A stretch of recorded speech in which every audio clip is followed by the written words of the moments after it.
اول میں تو ہم نے اس چیپٹر کی ریڈنگ کی تھی، پڑھا تھا فتح مکہ کے بارے میں، کس طرح حضور پاک صلی اللہ علیہ وسلم مکہ سے ہجرت کرتے ہیں اور کس طرح واپس آتے ہیں 10,000 لشکر کے ساتھ، اور کفار کو انہوں نے کس طرح معاف فرما دیا، کے جو تھے انہوں نے کس طرح اسلام قبول کر لیا۔ تو اس چیپٹر کی جو مشق ہے اس کی طرف ہم لوگ آتے ہیں۔ سب سے پہلا سوال جو ہمارا ہے وہ ہے کافروں نے مسلمانوں پر کیا مضامین کیے۔ آپ کو جتنی بھی یہ سارے سوال نظر آ رہے ہیں یہاں، یہ سارے آپ نے اپنی نوٹ بک پہ کرنے یا آپ کی ہوم ورک میں ہے۔ سب سے پہلے جب بھی آپ چیپٹر اسٹارٹ کریں گے، آپ نے الفاظ معنی لکھنے ہیں، اس کے بعد آپ نے جو کوشچن آنسر ہے، جو سوال جواب ہے اس کی طرف آنا ہے۔ تو ہمارا سب سے پہلا جو سوال ہے وہ ہے درج ذیل الفاظ سوالوں کے جواب دیں۔ تو سب سے پہلا جو سوال ہے وہ ہے کافروں نے مسلمانوں پر کیا کیا مظالم کیے تھے۔ جواب ہے اس کا کافروں نے مسلمانوں پر طرح طرح کے مظالم کیے، تبدیل پر لٹایا، انہیں مارا پیٹا، گلیوں میں گھسیٹا اور بے گناہ مسلمانوں کا ناحق قتل کیا۔ سوال نمبر 2 ہے کہ رسول اللہ صلی اللہ علیہ وآلہ وسلم کس انداز سے مکہ میں داخل ہوئے۔ تو جواب اس کا ہے آپ صلی اللہ علیہ وسلم عاجزی اور انکساری سے مکہ میں اس انداز سے داخل ہوئے کہ زبان پر کلام الہی جاری تھا۔ رسول اللہ صلی اللہ علیہ وسلم نے فتح مکہ کے موقع پر کیا ارشاد فرمایا۔ فتح مکہ کے موقع پر آپ صلی اللہ علیہ وسلم نے ارشاد فرمایا آج تم پر کوئی گرفت نہیں، جاؤ تم سب آزاد ہو۔ یہ جب کفار سے پوچھا تھا کہ تم لوگوں کے ساتھ کیا سلوک ہوگا، تو آپ نے جواب دیا کہ آپ سب ایسا بہت رحم کرنے والے ہیں، کریم ہیں۔ تو اللہ تعالیٰ کے رسول نے ان کو معاف فرما دیا اور ان کو آزاد کر دیا۔ اس کا سوال نمبر 4 ہے ہمارا فتح مکہ کے موقع پر کفار کی کیا حالت تھی۔ تو جواب ہے اس کا فتح مکہ کے موقع پر کفار گھبرائے ہوئے اور خوفزدہ تھے، ڈرے ہوئے تھے، ان کے چہرے خوف کی وجہ سے وہ سب کانپ رہے تھے اور چھپ رہے تھے۔ نبی کریم صلی اللہ علیہ وسلم کے اچھے سلوک کا کفار مکہ پر کیا اثر ہوا۔ نبی کریم صلی اللہ علیہ وسلم کے اچھے سلوک سے کفار مکہ مسلمان ہو گئے، جو تمام کفار مکہ تھے وہ مسلمان ہو گئے۔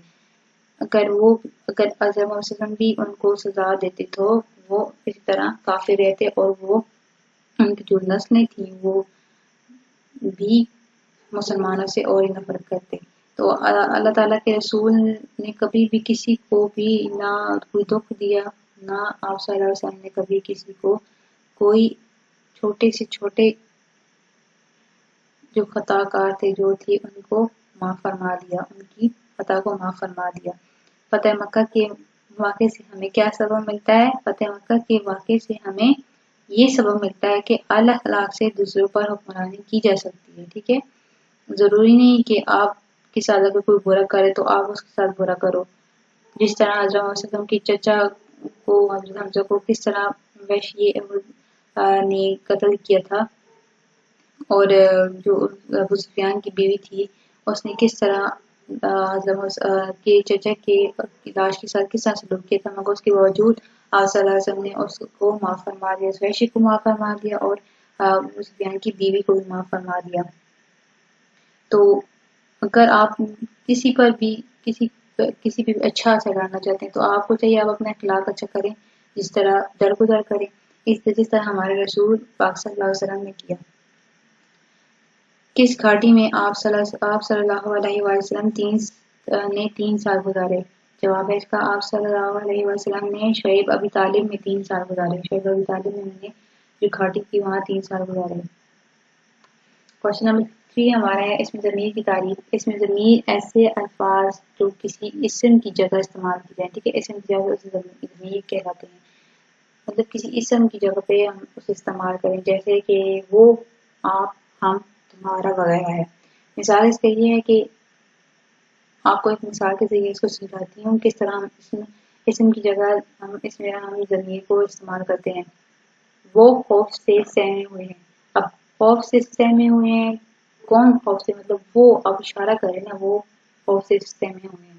اب انہیں اپنے سارے مظالم یاد آ رہے ہیں۔ کسی اگر نام تو نہیں ہے نا یہاں پہ، اسم نام ہے چیز جگہ تو نہیں ہے، ہم اس کے لیے ہم ضمیر یوز کریں گے، ہم لوگ استعمال کریں گے۔ اب پروناؤن یوز کریں وہ خوف سے سہمے ہوئے ہیں۔ انہیں اپنے سارے مظالم یاد آ رہے ہیں، یہ ہمارے پاس ضمیر ہے۔ اسی طرح ایک اس کا جو ہے وہ بک پہ آپ نے یہ کرنی ہے، یہ آپ کا کام ہے، ہوم ورک بھی ہے، آپ نے کرنا ہے مناسب ضمیر لگا کر پیراگراف مکمل کریں، یہ آپ نے خود کرنا ہے، ٹھیک ہے، یہ آپ کا ہوم ورک ہے۔ آپ نے یہاں پہ اسم کی جگہ ضمیر لگا کر آپ نے اس پیراگراف کو مکمل کرنا ہے۔ اگلی کوشچن ہمارا جو ہے وہ ہے رموز اوقاف کی تعریف لکھیں۔ رموز اوقاف کیا ہوتا ہے؟ رموز اوقاف رموز رمز کی جمع ہے جس کا مطلب ہے علامت یا اشارہ، جبکہ اوقاف وقف کی جمع ہے جس کے معنی ٹھہرنے یا رکنے کے ہیں۔ یعنی رموز اوقاف یا علامت وقف ان اشاروں یا علامتوں کو کہتے ہیں جو کسی عبارت کے ایک جملے کے ایک حصے کو اس کے باقی حصے سے علیحدہ کرنے کے لیے استعمال کی جائیں، ٹھیک ہے۔ اردو، انگریزی یا دوسری زبانوں کے قواعد میں ان اوقاف اور علامات کو بہت اہمیت حاصل ہے۔ اگر ان کا خیال نہ رکھا جائے تو مفہوم کچھ سے کچھ بلکہ بعض اوقات تو اس کے بالکل الٹ ہو جاتا ہے۔ رموز اوقاف جیسے ہمارا ختمہ ہو گیا، قوما ہو گیا، سوالیہ نشان ہوتا ہے، کوشچن مارک جسے بولتے ہیں، اور واوین ہمارا ہو گیا، ندائیہ ہو گیا یا فجائیہ ہو گیا، اور استفہامیہ کہتے ہیں سوالیہ کو، سوالیہ کو استفہامیہ بھی کہتے ہیں۔ اگر ہم لوگ ان کا استعمال نہ کریں تو جملوں کا کچھ پتہ ہی نہ ہو، کس طرح ہم لوگ اس میں کہاں ٹھہرنا ہے، کہاں وقف کرنا ہے، ہمیں یہ نہ پتا ہو، ٹھیک ہے، بلکہ الٹ ہو جاتا ہے، جہاں ٹھہرنا یا وقفہ کرنا ہو اس کے لیے اردو میں درج ذیل رموز اوقاف استعمال ہوتے ہیں۔ کہاں کہاں پہ ٹھہرنا ہے، کہاں پہ رکنا ہے، یہ اس کے لیے ہم لوگ رموز اوقاف ہم لوگ جو ہیں وہ استعمال کرتے ہیں۔ اس میں ختمہ ہے جو آپ جملہ مکمل ہوتا ہے اس کے اینڈ میں لگتا ہے، جیسے اسے ختمہ کہتے ہیں۔ سوالیہ جو سوالیہ جملہ ہوتا ہے اس کے جو اینڈ میں ہے کوشچن مارک سے ہوتے ہیں، سوالیہ استفہامیہ بولتے ہیں اس کو، وہ لگتا ہے۔ سکتہ ہو گیا، کوما جو ہوتا ہے واوین ہمارا ندائیہ یا فجائیہ۔ تو اس کی جو ڈیٹیل ہے میں آپ کو آگے سمجھاتی ہوں ایک ایک کی، تو آپ کو اچھی سے سمجھ آ جائے گی کہ ہم لوگ ان کو کہاں کہاں پہ استعمال کرتے ہیں رموز اوقاف کو۔ رموز اوقاف کی جو تعریف ہے یہ بھی آپ لوگوں کو آنی چاہیے۔ اب ہے ختمہ۔ ختمہ علامت ایک پورے جملے کے خاتمے پر ایک چھوٹی سی لکیر کی صورت میں لگائی جاتی ہے جہاں کچھ دیر ٹھہرنا ہوتا ہے۔ جیسے ابھی دیکھیں ٹھہرنا ہوتا ہے کہ بعد ہی ختمہ لگا ہوا ہے، مطلب ہمارا یہاں پہ جملہ مکمل ہو رہا ہے، ختم ہو رہا ہے۔ یہ عبارت ایک جملے کو دوسرے جملے سے جدا کرتی ہے۔ ایسے وقفہ کامل یا وقفہ تام اور انگریزی میں فل سٹاپ بھی کہتے ہیں، جیسے آپ فل سٹاپ لگاتے ہیں اس کے بعد کیپٹل لیٹر سے سٹارٹ کرتے ہیں۔ اسی طرح جب ہمارا اردو میں جملہ مکمل ہوتا ہے تو اس کے جو اینڈ میں ہے وہ ہم لوگ ختمہ لگاتے ہیں۔ ختمہ کی مثال کس طرح ہے؟ آج خوب بارش ہوئی ہے، پھر اس میں ہم نے سکتہ یوز کیا ہوا ہے، یہاں پہ استعمال کیا، اس لیے موسم بڑا خوشگوار ہو گیا ہے۔ اب پہلے ہم نے یہاں پہ سکتہ مطلب کوما یوز کیا، اس کے بعد ہم نے جب ہمارا جملہ مکمل ہو گیا تو اس میں ہم نے ختمہ کی جو وہ ہے ہم نے یوز کیا، رموز اوقاف ہم نے یہاں پہ استعمال کیا۔ رموز اوقاف میں جو تھے ختمہ وہ ہم نے استعمال کیا۔ آج عید کا دن ہے، ہر طرف چہل پہل ہے۔ اب آج عید کا دن ہے، اس میں ہم لوگوں نے ختمہ استعمال کیا، اور جملہ جب کمپلیٹ ہو گیا، مکمل ہو گیا تو اس کے اینڈ میں ختمہ استعمال کیا۔ سوالیہ یا استفہامیہ کا مفہوم۔ سوالیہ کو استفہامیہ بھی کہتے ہیں۔ اس علامات کو وقف کامل بھی کہتے ہیں۔ یہ علامات سوالیہ جملے کے آخر میں لگا جاتی ہے، جس طرح آپ سوال کرتے ہیں کسی سے تو اس میں کوشچن مارک ڈالتے ہیں، یہ سوالی نشان ڈالتے ہیں۔ اس علامت کو استعمال سے ایک عام جملے اور سوالی جملے میں واضح فرق پیدا ہوتا ہے۔ جن جملوں میں کوئی سوال پوچھا جا رہا ہو ان جملوں میں یہ علامت استعمال ہوتی ہے۔ ان جملوں کے آخر میں اگر سوالی نشان یا استفہامیہ استعمال نہ کیا جائے تو ان جملوں کا مفہوم صحیح طور پر واضح نہیں ہوتا۔ جب آپ لوگ کوشچن مارک استعمال یہ نہیں کریں گے تو آپ کو جملہ کی سمجھ ہی نہیں آئے گی کہ سوالی جملہ ہے کہ سوالی جملہ نہیں ہے۔ تو سوالی جملے کی جو مثال ہے وہ ہے کیا آپ کراچی جا رہے ہیں؟ دیکھیں سوال ہے نا، کیا آپ کراچی جا رہے ہیں، تو اس میں ہم نے جو ہے وہ استفہامیہ سوالیہ جو ہے وہ ہم نے یوز کیا ہے۔ کیا ہم میچ جیت چکے ہیں. اب اس میں بھی ہم کوشچن کر رہے ہیں، سوال کر رہے ہیں، تو اس میں ہم لوگ جو ہے استفہامیہ یا سوالیہ نشان لگائیں گے. اب یہاں پہ ہے سکتہ. سکتہ کیا ہے؟ یہ چھوٹا سا وقفہ ہوتا ہے جس میں ہلکا سا توقف کر کے آگے بڑھ جاتے ہیں. اس کو انگریزی میں کوما کہتے ہیں. اس علامت کی وضاحت کے لیے اکثر استعمال کیا جاتا ہے. اس کے استعمال سے عبارت کی صحیح طور پر وضاحت ہو جاتی ہے. جس طرح آپ لوگ نام لکھتے ہیں تو اس میں ہم لوگوں کو یوز کرنا پڑتا ہے، کاما ہمیں استعمال کرنا پڑتا ہے. ضروری نہیں آپ لوگ یہاں پہ فل اسٹاپ تو نہیں استعمال کر رہے، یہاں پہ ختمہ تو نہیں ہوگا کیونکہ ہمارا جملہ جاری ہے. تو ہم یہاں پہ نام، جیسے کہ ابھی ایک مثال میں دے رہی ہوں یہاں پہ کراچی، تو اس میں ہم نے یہاں پہ سکتہ یوز کیا. سکتہ، پھر لاہور، سکتہ فیصل آباد، راولپنڈی، پشاور اور کوئٹہ پاکستان کے مشہور شہر ہیں. اسی طرح شاہی قلعہ، بادشاہی مسجد، مقبرہ جہانگیر، شالامار باغ اور عجائب گھر لاہور کے تاریخی مقامات ہیں. اس میں شاہی قلعہ کے بعد خاتمہ استعمال ہوا ہے، بادشاہی مسجد کے بعد. ٹھیک ہے. واوین کیا ہے؟ واوین یہ علامت کسی تحریر کا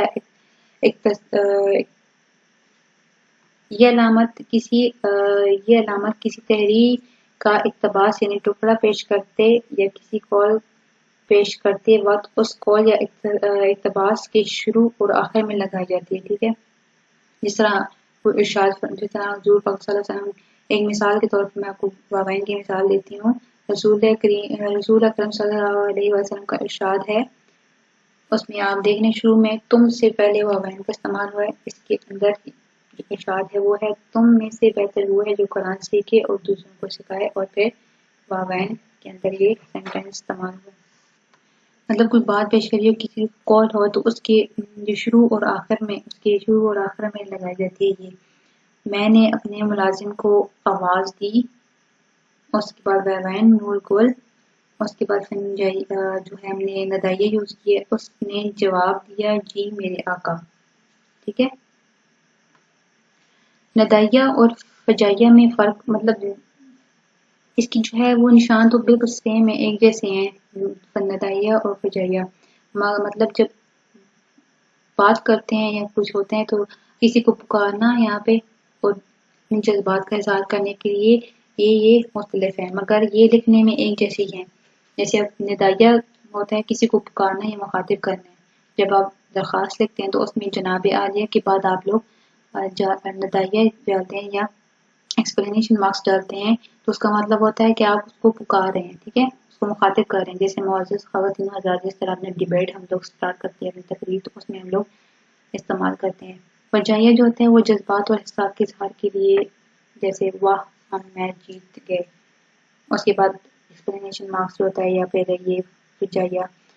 اور وہ نہ بچ سکا، افسوس، مطلب یہاں پہ جذبات اور احساسات کا اظہار کے لیے ہم لوگ فجائیہ یوز کر رہے ہیں، اور ندائیہ کسی کو پکارنے یا مخاطب کرنے کے لیے. ٹھیک ہے.